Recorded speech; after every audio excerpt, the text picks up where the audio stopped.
میں نے اپنی زندگی کے سارے مہنگے سبق سستے لوگوں سے ہی سیکھے ہیں۔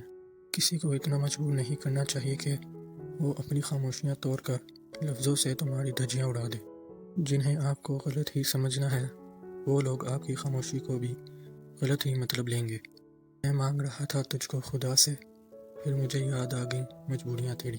تم مجھے موقع تو دو اعتبار بنانے کا، تھک جاؤ گے چلتے چلتے میری وفا کے ساتھ۔ تم جو اوروں کو بتاتے ہو جینے کے طریقے، خود اپنی مٹھی میں میری جان لیے بیٹھے ہو۔ کیوں ایسا ہوتا ہے اعتبار کی ٹوٹی دہلیز پر؟ جو بہت اپنے ہو اکثر اپنے نہیں رہتے۔ جب کسی سے اعتبار ہی اٹھ جائے تو پھر اگلا بندہ قسم کھائے یا زہر، کوئی فرق نہیں پڑتا۔ خوبصورت لوگ لازمی نہیں کہ اچھے ہوں، لیکن اچھے لوگ ہمیشہ خوبصورت ہوتے ہیں۔ میں نے والدین کو جہیز میں وہ سب چیزیں بھی دیتے ہوئے دیکھا ہے جو ان کے اپنے گھر میں بھی موجود نہیں تھیں۔ منافق جب کسی کو گرانا چاہتا ہے تو اس کو دھکا نہیں سہارا دیتا ہے۔ کچھ لوگ اعتبار کے نہیں احتیاط کے لائق ہوتے ہیں۔ وقت، اعتبار اور عزت ایسے پرندے ہیں جو اڑ جائیں تو واپس نہیں آتے۔ بعض اوقات خاموشی اختیاری نہیں مجبوری ہوتی ہے، کیونکہ انسان جھوٹ بولنا نہیں چاہتا اور سچ بول نہیں سکتا۔ ہم پر اترے ہیں حوصلے کمال کے، لوگ منتظر ہی رہے ہمارے زوال کے۔